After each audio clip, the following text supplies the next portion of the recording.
Wildling Press presents How Do I Book? Welcome to How Do I Book by Wildling Press. We like to chat about book writing, book publishing, book marketing, and of course, book reading. We're trying to help new and experienced authors develop their craft, widen their perspectives, and learn to get a little wild every once in a while. I'm Mike. I'm Grace. I'm Mary Payton. Hi, y'all. Hello. Hi. Thank you for joining me for an early morning recording. Yes. Can you tell it's 5 a.m. from our voices? Right, I think so by mine.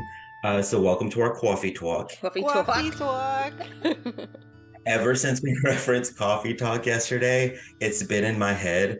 Another SNL great, and I've been going sweater weather. Sweater weather. We had a couple of teasing days of sweater weather, but it's gonna go back to terrible. Yes, welcome to the Mid-Atlantic. So today's episode, we wanted to talk about International Literacy Day, which will be on Friday, September 8th this year of 2023. Woohoo! Very interesting. Admittedly, I didn't know too much about the actual day and its history, and I won't go too much into it because I really don't want this episode to be like a book report. But it is a day to raise awareness and concern for literacy problems that exist within our own local communities as well as globally. And it started in 1966 by UNESCO, which is the United Nations Educational, Scientific, and Cultural Organization. And they said, and I quote, "This was created to remind the public of the importance of literacy as a matter of dignity and human rights." Love it. The human rights part is important. that serious. Yes. Yeah. It is that serious. And staying on the side of things real quickly for the book report side of things, I pulled up some... Mike, I love a book report. I will just say that. Yeah, especially on Literacy Day. We love it. Come on. Yeah. I had some statistics pulled up. They're eluding me now, but I'm going to find them. Here we go. Okay, so some statistics for us real quick, because we know we're all like math wizards. Oh, so interesting. So less than 40% of the percentage of American third grader students who don't read at grade level. That's huge. It is pretty large. That's a shocking statistic, I would say. And, and the thing is like, even like, as lucky as we are for some things in the country that we live in, we won't go into the things that we are not at the moment, but we still have a pretty high reading level compared to the rest of the world. Yeah. And so it's a little wild with that. 75% is the percentage of children who struggle to read their whole lives if they fall behind at age 9. Oof. Yeah, I think that age makes sense. Yeah. Yeah. Just because I feel like that's the point where it kind of starts getting more serious. I wasn't going to bring this up because I don't remember the source, which is not good. But I did see something about how a lot of grade school teachers feel inadequately trained for helping kids who have issues with reading. So like they know how to teach reading. They know like all these tips and tricks and things, but like they have less good education and training on how to help kids who have harder times, like kids with dyslexia and stuff. So that makes sense that if they don't get that kind of extra help that they need by that age, then it's going to be hard forever. Yeah. Well, I mean, if you think about just the number of kids in a class, like it's impossible for teachers to be able to sort of cater, to individual students when they have so many kids to worry about. It's an impossible situation. Yeah. Yeah, it's another thing too with I know they have special programs within schools, but those classes are small, so I don't know, but I would assume they can't address it with every child that actually needs, assistance and getting up to their reading level. Yeah. Yeah. I did learn about one thing that Virginia is doing that passed in legislature in 2022. It called the Virginia Literacy Act. And there's going to be an instructional program, and their job is to improve literacy outcomes for all students in the Commonwealth, kindergarten through 8th grade. That's awesome. it's Yeah, kind of that's cool great. that they're coming up with these programs and like supplemental programs and core programs and intervention materials as well for students so that they can have the advantage of literacy as they go into their young adult and adult lives. Yeah. Yeah. I just can't Mhm. imagine, like, I think all of us were like early readers and stuff, but I can't imagine what it would be like to struggle with reading even into my teens, because so much of our lives is reading. So much of getting through I the know. world is reading. So Hmm. I just can't imagine how hard that Yeah. would be. Yeah. Yeah, totally. And like I kind of did a little deep dive in just to websites and different things that talk about International Literacy Day. And one of the biggest things they bring up is like what you're talking about is just how, written language is like the core of like our common humanity Mm. and how it helps record knowledge and convey our beliefs. And actually, it's just like the foundation of us as humans and what gives us an advantage in like, the animal kingdom. Mm-hmm. Hmm. Yeah. But one of the things I kind of wanted to talk about today is just different ways that we can improve literacy on a local level, because it is, dare I say, a social disease in it, but it's one that is solvable. Yes. Hmm. Yeah. And it's just by doing simple things. And I know that, especially, within the Wildling group, we're always sharing book ideas and book recommendations and sharing our love of reading with not only our friends our own age, but family members that are younger, Hmm. that are in grade school and doing those things. And that is one big step right there, is just sharing your love of reading and learning with other people. And hopefully that it becomes infectious. Yeah. Oh, I do have another statistic No that goes more. onto the I I'm know just that goes on kidding. the No, adult no, side of I'm things. just kidding.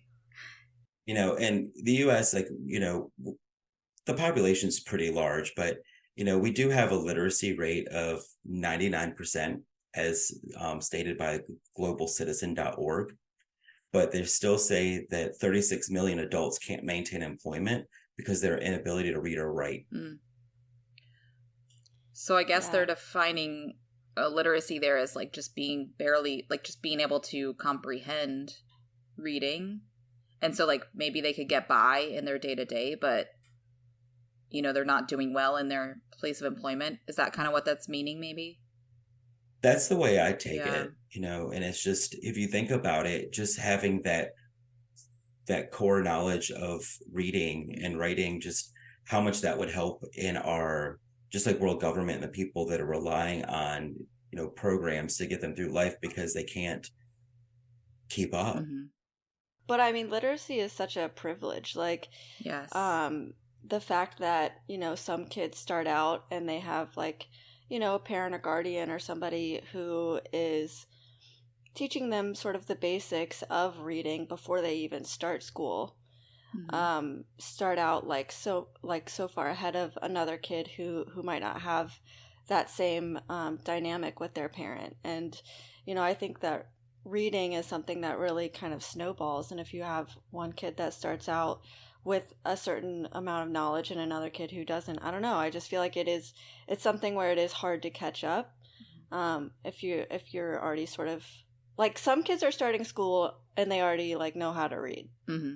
and some kids are starting school and they have no idea how to read. So I just feel like that discrepancy in and of itself, starting out so young, it's like so hard to bridge the gap, Yeah. even from the very beginning. Yeah. Well, Mm-hmm. that access to books in your home is such a huge thing, because even if you don't necessarily go start with school knowing how to read, just having the access and like the comfortability around books and around letters and words, Yeah.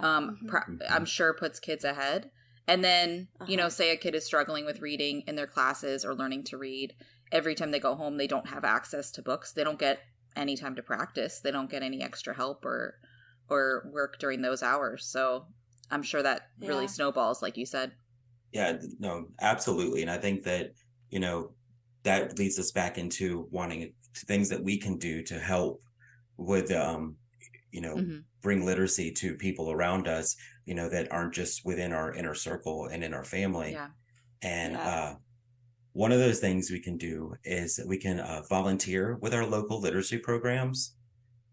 And that can be pretty much anything from reading at your local library, or, looking up any adult literacy programs in your area or for children, and, volunteering your time, because you don't realize how important it is to have someone there to show the love of books just to everyone around them who doesn't necessarily, like y'all said, hasn't been like introduced to that throughout their life.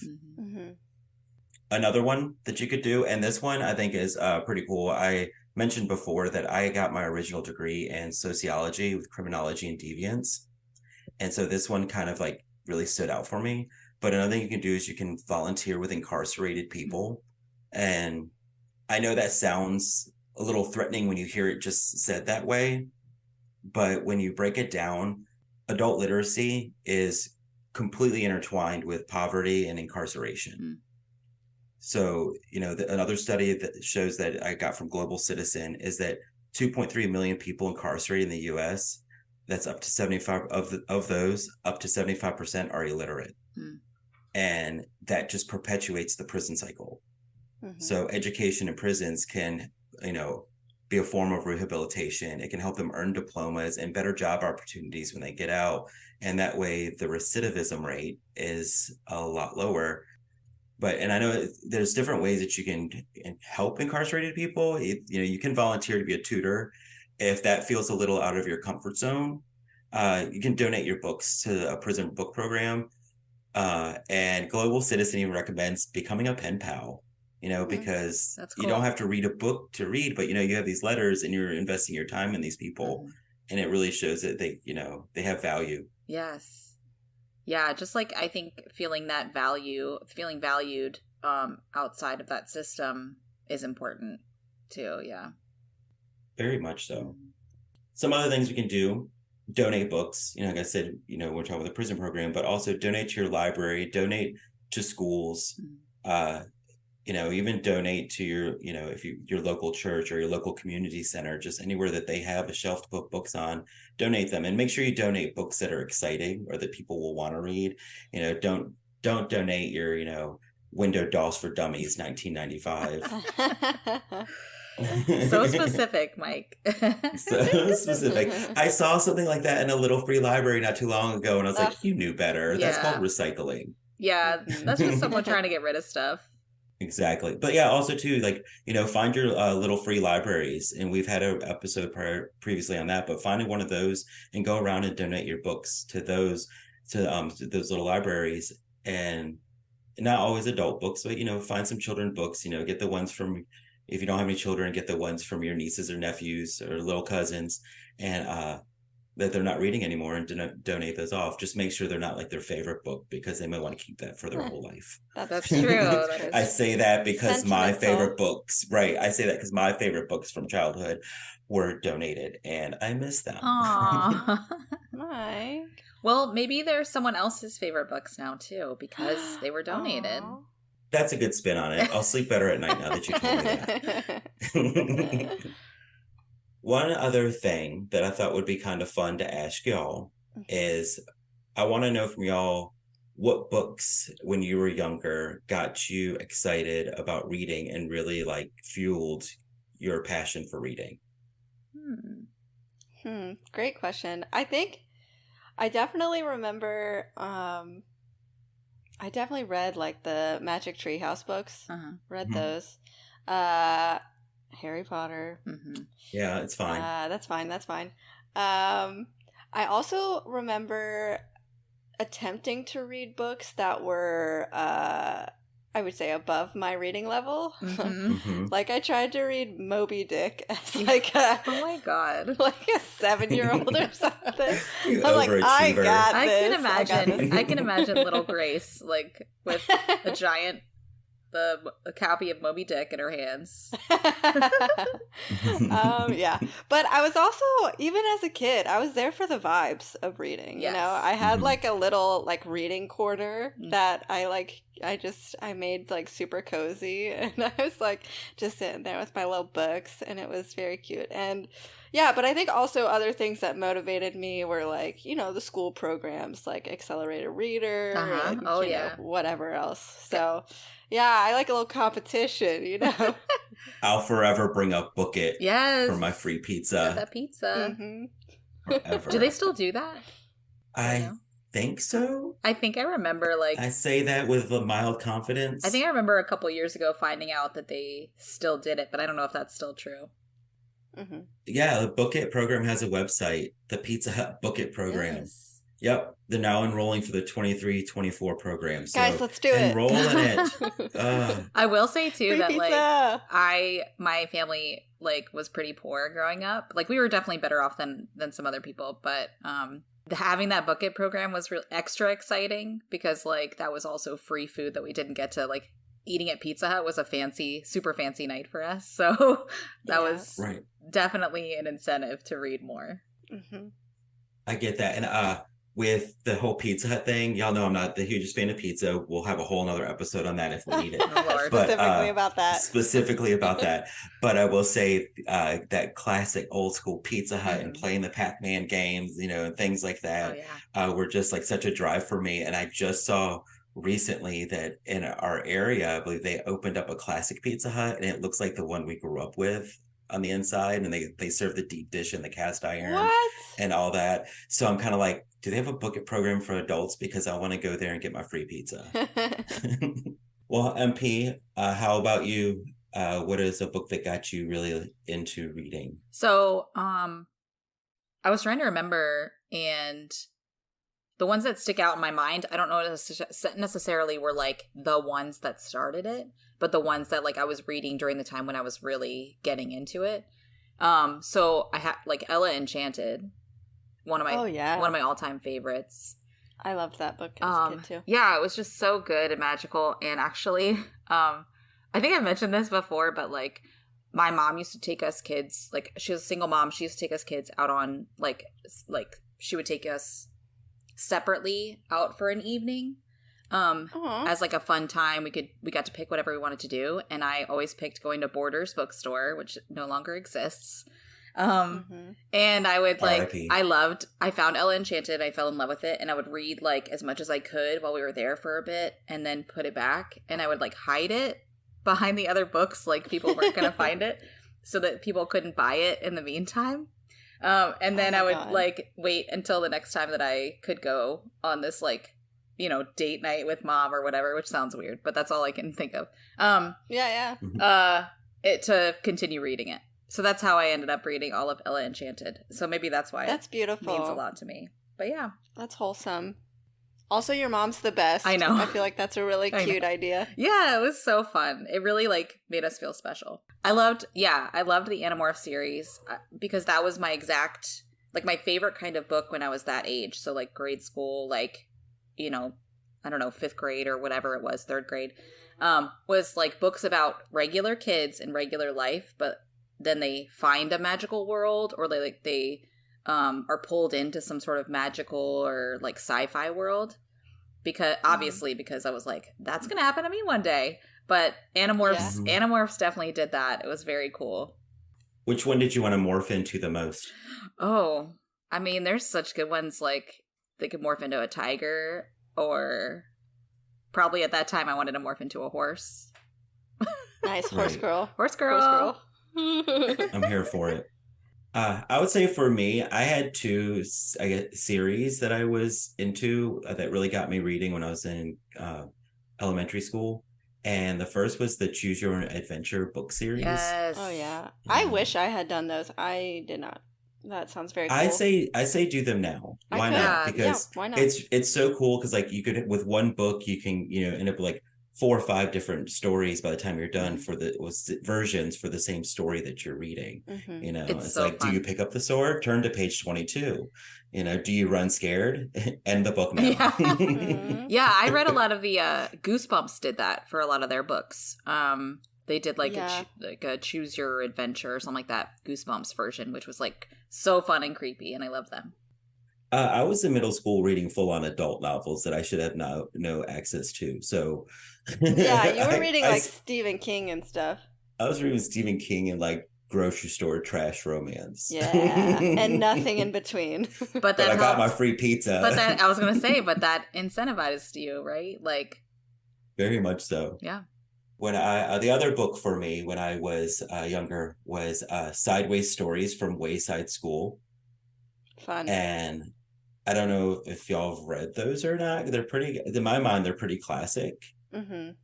I actually haven't. I gotta write down your recommendations so that I can relive what I missed out on as a kid. Please do. And I know these were started off like in like, this book's older than me. It started off in 1978, but I know they have a whole bunch of series now. It's by Louis Sakar, I guess. Yeah. Oh how you say yeah. his name. Wait, is that that's the guy who wrote Holes, right? Yep. Yeah, and I just learned that this morning. I was like, you did that? So yeah, I same love person Holes. same person who wrote the whole series. They did Sideways Stories from Wayside School, and the whole setup of that one is that each short story is about a different student or teacher, and at least the first book was, and it's about a school architect who read the blueprints wrong, and instead of he ended up building every classroom on top of each other, so it's a 30-story school. It's so fun. good. Like, yeah, and it's just very random things and wild teachers and very interesting characters and students and things along those lines. Yeah, it's just like a book full of like jokes and funny and just interesting stuff. It's so fun. But yeah, so this just brings us back to why literacy matters and why International Literacy Day is important and something to participate in any way that you can. Like we said, whether it's through book donation or donating your time to read to other people, or just getting out there and sharing your love of books, because it goes beyond enjoying a great story. It also jumps into just getting through everyday life, because words are everywhere. Yes. And support your local library, because they do so much more to promote literacy and to give access to books to people who otherwise don't have it than almost any other organization. So go to the library. Mm-hmm. Go to the library. Yeah. And that's how you book. This episode was recorded and edited by me, Michael Hardison. Our logo is also designed by me, Michael Hardison. Our theme music was produced by Jason Hilton. Please check out the show notes for a link to the accompanying blog post, and visit us online at Wildling Press on social media or at wildlingpress.com.